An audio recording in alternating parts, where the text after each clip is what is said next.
Shalom, kita bertemu kembali dalam firman Tuhan. Tema pada saat ini adalah perlindungan Tuhan.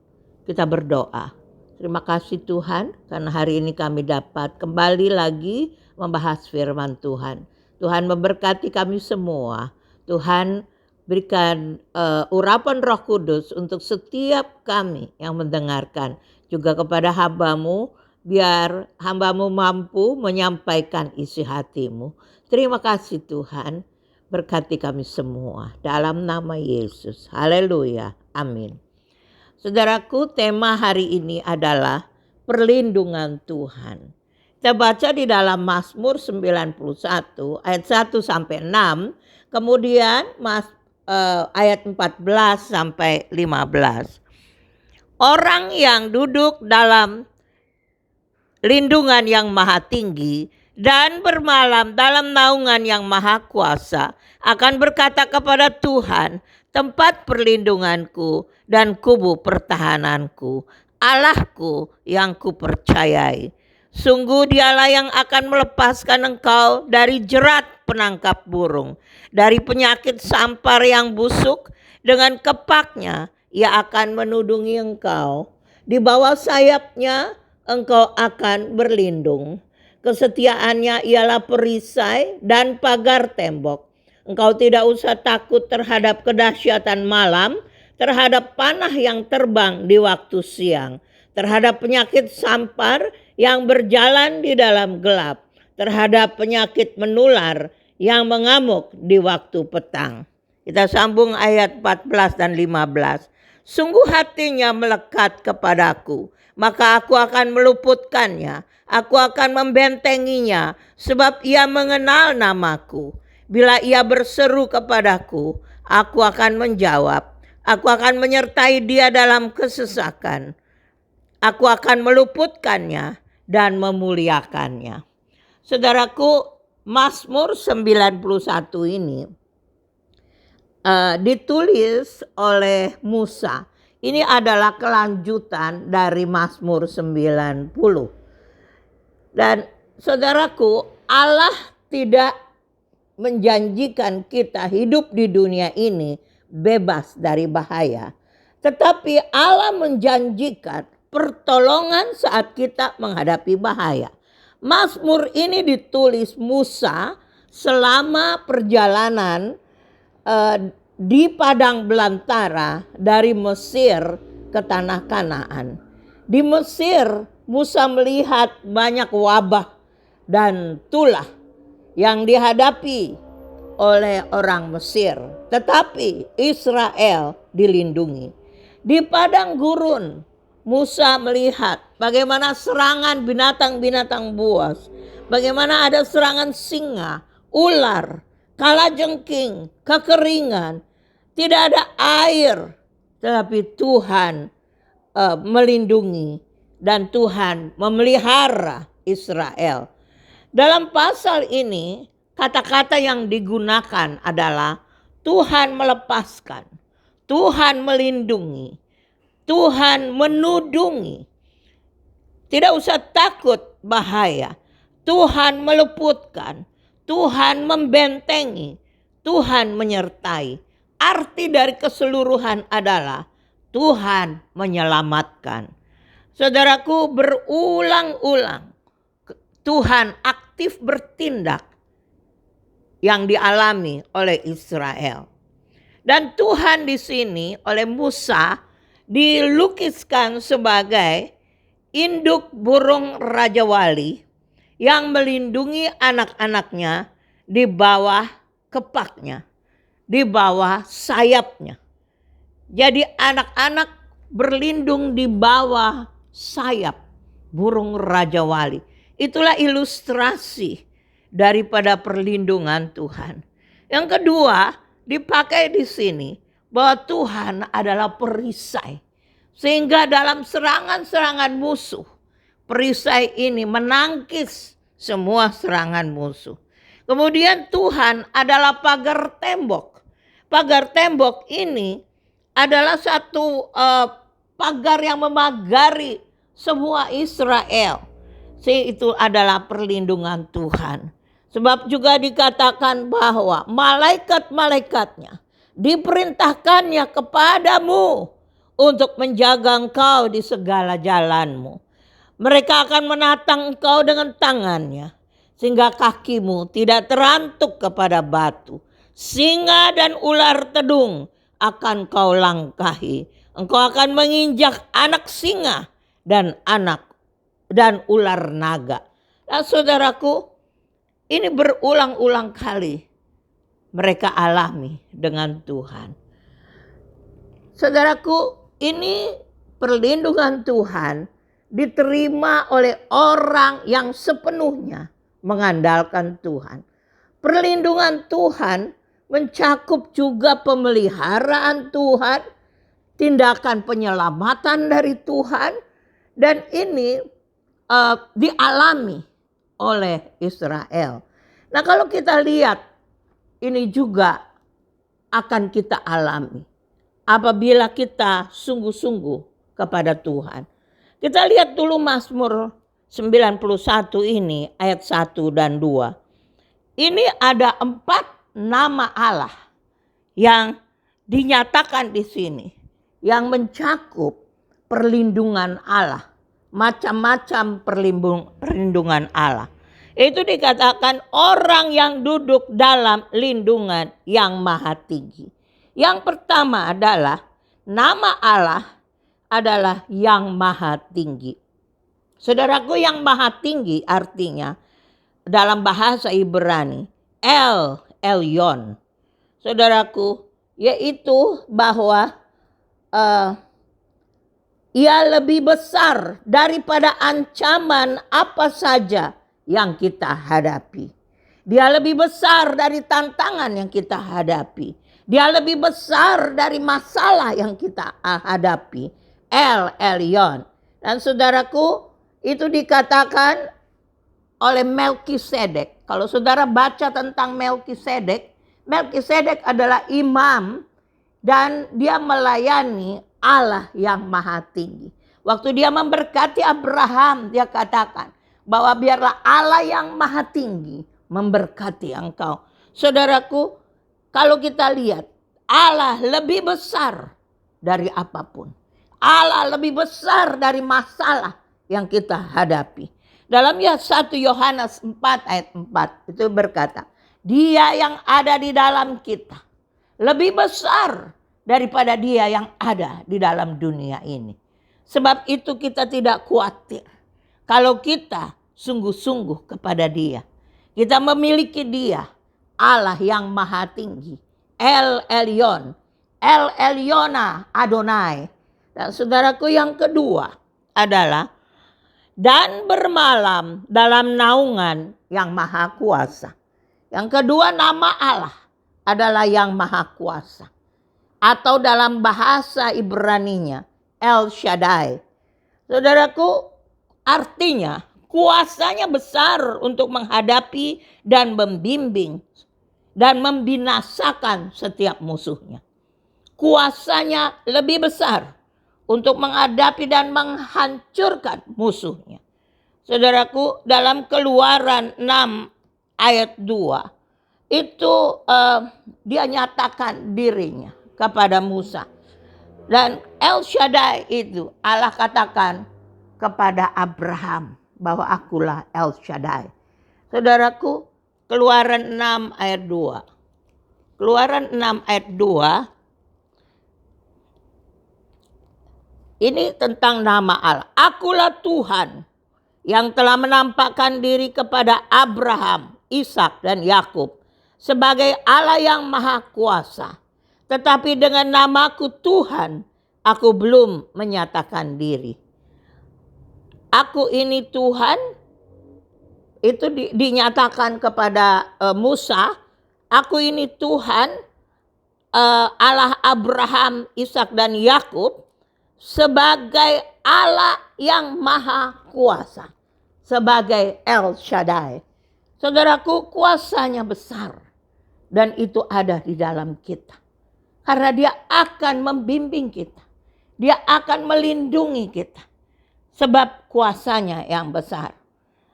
Nama Allah yang ketiga, kita lihat kembali dalam Mazmur 91 ayat 2. Dan berkata kepada Tuhan, tempat perlindunganku dan kubu pertahananku. Saudaraku, Tuhan dalam bahasa Ibrani YHWH, atau mereka menyebutnya YHWH karena mereka tidak boleh menyebutkan Yehova atau Yahweh. Mereka tidak boleh menyebutkan karena mulut ini terlalu kotor untuk menyebutkan nama Tuhan. Itu Tuhan, yaitu artinya the existing one, yang selalu ada, yang kekal, yang maha ada. Dia selalu hadir dalam hidup kita. Dia selalu bersama kita. Dan itu dikatakan oleh Yesus, aku tidak pernah meninggalkan engkau. Aku akan menyertai engkau sampai kesudahan alam. Saudaraku, karena itu adalah nama Tuhan. Nama Tuhan YHWH. Tuhan, yaitu yang kita sebut Tuhan. Saudaraku, di dalam kalau kita lihat bahwa Allah yang keempat adalah Allahku yang kupercayai. Allah dalam bahasa Ibrani El Elohai atau Elohim. Saudaraku, artinya the supreme God. Allah yang unggul.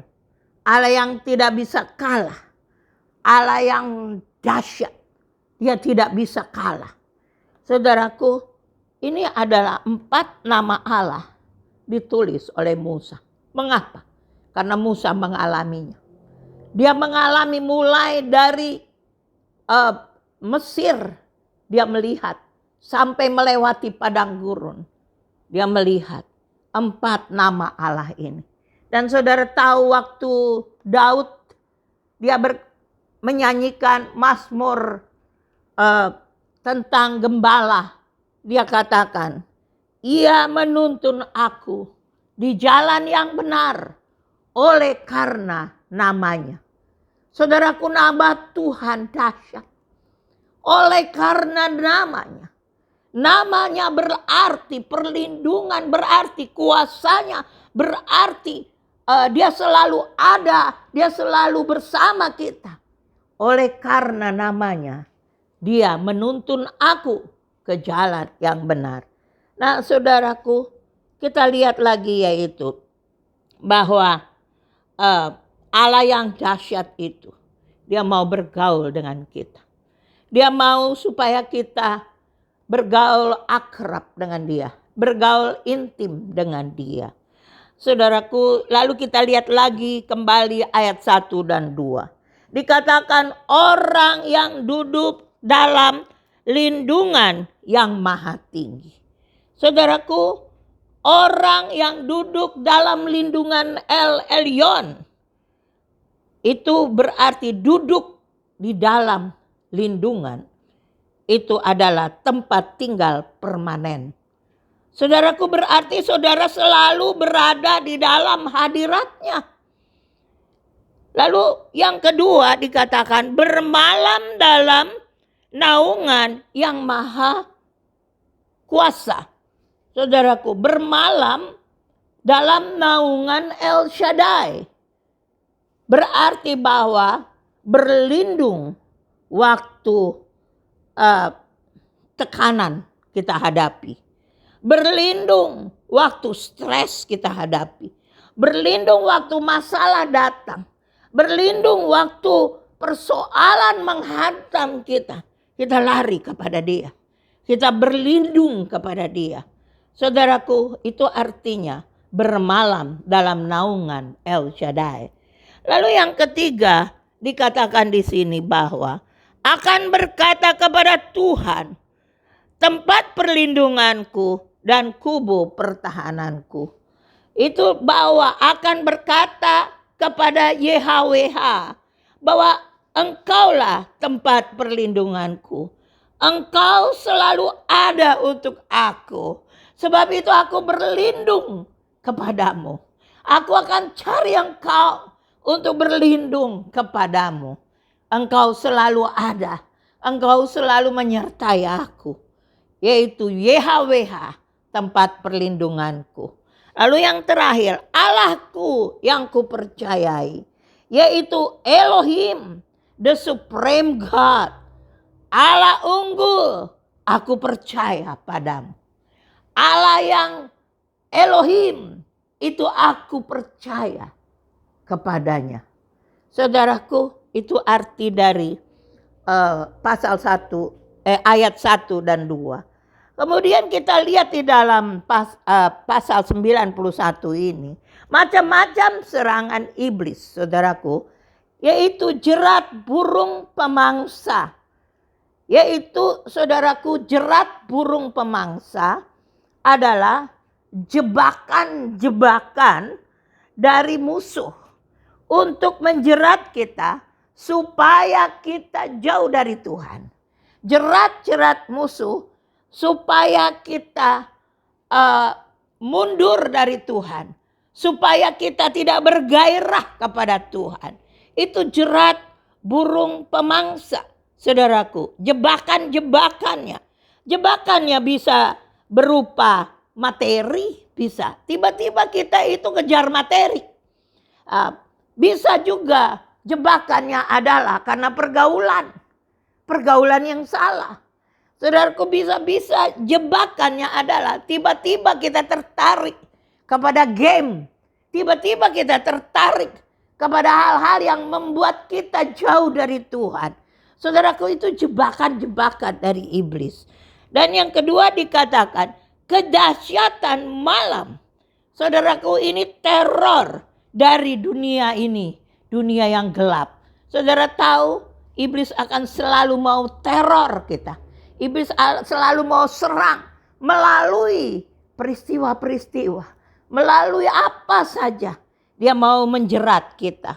Lalu yang ketiga dikatakan ada panah yang terbang di waktu siang.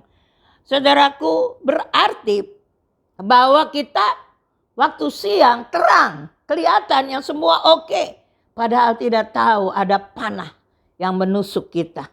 Ada hal-hal yang membuat kita menjadi mundur. Lalu kemudian penyakit sampar. Penyakit sampar membuat kita juga mundur dari Tuhan. Saudaraku, padahal dikatakan bahwa kita dapat lari kepada Tuhan. Kita dapat berlindung kepada Dia. Kepada 4 nama Allah yang dahsyat dan luar biasa. Dan saudaraku, ada penyakit menular. Ada serangan iblis seperti singa. Singa kalau dia serang, dia berhadapan. Muka dengan muka. Saudaraku, itu cara iblis. Dia secara frontal dia serang. Tapi ada juga serangan-serangan ular berbisa. Yaitu serangan yang dengan diam. Dan licik. Dan mematikan. Saudaraku, kita tidak sadar bahwa kita akhirnya jauh dari Tuhan. Kita tidak sadar akhirnya kita menjadi rohaninya mundur. Bahkan mungkin kita kembali kepada karakter-karakter kita yang lama. Dan saudaraku, perlindungan itu tidak otomatis. Perlindungan itu harus ada yang kita kerjakan. Kalau menurut Mazmur 91 ini. Kita harus ada yang kita kerjakan. Yang pertama adalah di dalam ayat 14. Itu mengatakan bahwa sungguh hatinya melekat kepadaku. Pertama, kita harus melekat kepada Tuhan. Sebab Allah mau kita ada hubungan yang intim dengan Allah. Maka perlindungan itu turun dari Tuhan kepada kita. Melekat dalam bahasa Ibrani adalah kasak. Bahasa Ibrani. Artinya hati yang melekat. Ada ketertarikan kepada Tuhan. Ada jatuh cinta kepada Tuhan. Saudara tahu kalau orang yang jatuh cinta, dia akan pikir terus. Saudaraku, dia akan terus menerus teringat dan mau bertemu setiap kali. Sebab itu hati yang melekat kepada Tuhan akan selalu mau ada hubungan yang akrab dengan Tuhan. Ada hubungan yang intim dengan Tuhan. Itu hati yang melekat kepada Tuhan. Kasak, yaitu hatinya tertarik hanya kepada Tuhan. Sampai Rasul Paulus berkata, segala sesuatu kuanggap sampah karena pengenalan akan Yesus Kristus lebih mulia dari apapun. Sebab itu aku menganggapnya sampah. Saudaraku, di dalam Mazmur 63, 7-9 itu berkata, aku tidur pada waktu malam, tapi aku teringat di tempat tidurku, aku teringat kepada Tuhan. Aku teringat, oh betapa aku merindukan, betapa aku merindukan Tuhan. Saudaraku, ini adalah perlindungan Tuhan turun karena kita sungguh-sungguh melekat kepada Tuhan. Yang kedua dalam ayat 14, maka aku akan meluputkannya. Aku akan membentenginya sebab ia mengenal namaku. Saudaraku, mengenal nama Tuhan. Tadi dalam ayat 1 dan 2 itu Musa telah membeberkan 4 nama Tuhan. Apakah kita kenal Tuhan sebagai El Elyon, El Elyona Adonai, atau kita kenalkah pada Tuhan sebagai El Shaddai, Allah yang berkuasa, Allah yang dahsyat. Kita kenal Tuhan sebagai El Elyon, Allah yang besar, lebih daripada apapun yang ada di dunia ini.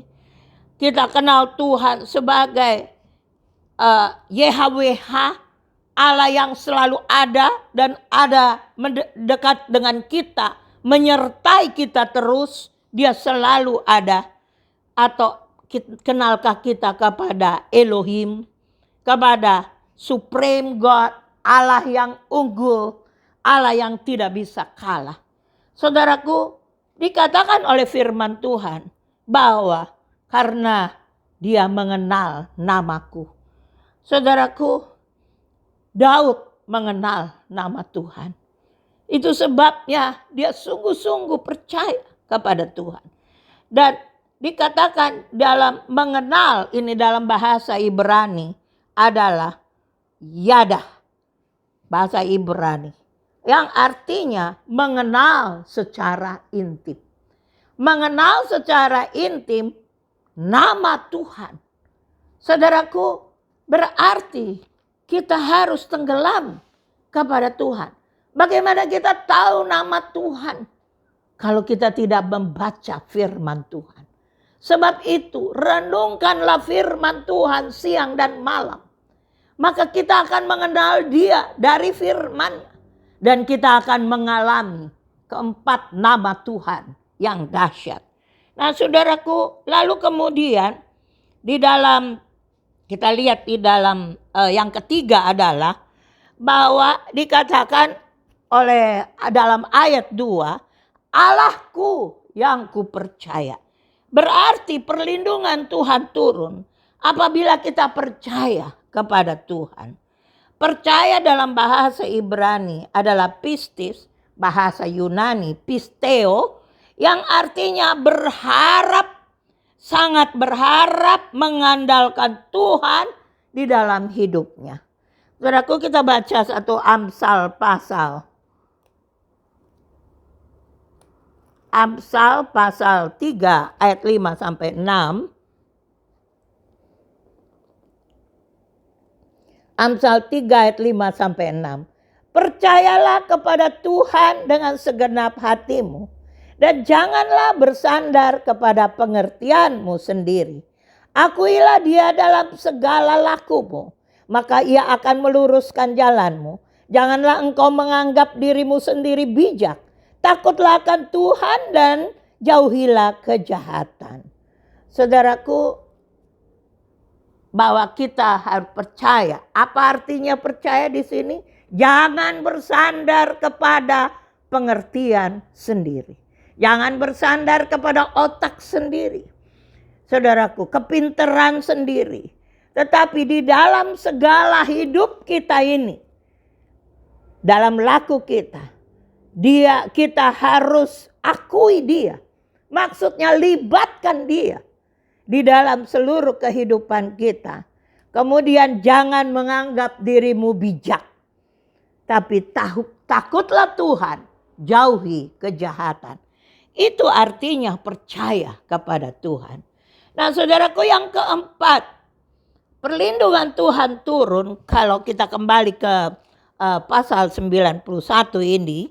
Di dalam ayat yang ke-15. Aku akan bila ia berseru kepadaku, aku akan menjawab. Aku akan menyertai dia dalam kesesakan. Aku akan meluputkannya dan memuliakannya. Jadi yang keempat adalah apabila ia berseru kepadaku, aku akan menjawab. Saudaraku, berseru adalah dalam bahasa Ibrani kara, artinya memanggil datang. Setiap kali mengundang Tuhan di dalam hidup kita. Setiap kali ada saat teduh dengan Tuhan. Duduk di kaki Tuhan. Mengundang hadirat Tuhan turun. Banyak penyembahan kepada Tuhan. Untuk mengundang hadirat Tuhan turun. Karena itu memanggil, dia hadir. Saudaraku, dan mencari wajahnya dengan sungguh-sungguh. Dalam Yeremia ayat yang terakhir. Yeremia pasal 29. Kita akan bacain ayat yang terakhir. Yeremia 29 ayat 12 sampai 14a. Dan apabila kamu berseru dan datang untuk berdoa kepadaku, maka aku akan mendengarkan kamu. Dan apabila kamu mencari aku, kamu akan menemukan aku. Apabila kamu menantikan aku, menanyakan aku dengan segenap hati, aku akan memberi kamu menemukan aku.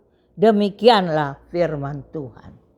Saudaraku, berseru kepada Tuhan dengan segenap hati, Tuhan akan jawab. Kemudian apabila kita mencari Tuhan, kita akan menemukan Tuhan. Apabila dengan segenap hati kita ini menemukan Tuhan, mencari Tuhan, Tuhan sendiri akan menemukan kita. Saudaraku, keempat hal inilah yang membuat perlindungan Tuhan itu turun ke atas kita. Saudaraku, biar kita renungkan. Allah kita Allah yang luar biasa. Allah kita dahsyat. Kenalkah kita namanya di dalam hidup kita sehari-hari. Biar kita juga siapkan diri kita supaya perlindungan Tuhan itu turun ke atas kita. Haleluya. Amin. Mari kita berdoa. Terima kasih Tuhan, karena hari ini kami belajar tentang perlindungan Tuhan. Dan melalui perlindungan Tuhan, kami dapat belajar nama Tuhan yang luar biasa. Biarlah kami mengenal nama-Mu ya Tuhan, di dalam hidup kami sehari-hari. Dan nama-Mu, oleh karena nama-Mu, Engkau akan menuntun kami semua. Terima kasih Tuhan. Dan Tuhan, ajarlah kami supaya kami dapat sungguh-sungguh melekat kepada Engkau. Hubungan yang intim dengan Engkau. Ajarlah kami Tuhan supaya kami dapat mengenal nama Tuhan. Ajarlah kami supaya kami percaya kepada Tuhan. Ajarlah kami supaya kami berseru kepada Tuhan dan mencari wajah Tuhan. Terima kasih Tuhan. Kami berdoa untuk seluruh dokter dan perawat, Tuhan memberkati mereka. Juga kami berdoa untuk orang-orang yang sakit COVID-19. Tuhan, biar kesembuhan dari Tuhan turun ke atas mereka. Tuhan, biar supaya lebih hari, lebih sedikit orang yang menderita COVID-19. Kami juga berdoa untuk ekonomi Indonesia. Tuhan, tingkatkan ekonomi Indonesia. Terima kasih Tuhan. Kami mau serahkan seluruhnya ke dalam tangan Tuhan. Seluruh jemaat satu persatu, Tuhan memberkati mereka. Terima kasih Tuhan. Dan Tuhan, sebentar kami mau akhiri ibadah ini. Saudara-saudara yang dikasihi Tuhan, mari kita bangun berdiri dan terimalah berkat Tuhan. Tuhan memberkati engkau dan melindungi engkau. Tuhan menyinari engkau dengan wajahnya dan memberi engkau kasih karunia. Tuhan menghadapkan wajahnya kepadamu dan memberi engkau damai sejahtera. Diberkatilah engkau pada waktu masuk rumahmu dan diberkatilah engkau pada waktu keluar rumahmu. Tuhan akan membuka bagimu perbendaharaannya yang melimpah dan memberkati segala pekerjaanmu. Tuhan akan mengangkat engkau menjadi kepala dan bukan menjadi ekor. Engkau akan tetap naik dan bukan turun apabila kau mendengarkan perintah Tuhan dan melakukannya dengan setia. Kasih karunia daripada Tuhan Yesus Kristus, kasih Allah Bapa dan persekutuan dengan Roh Kudus menyertai saudara-saudara sekalian mulai saat ini sampai selama-lamanya. Amin.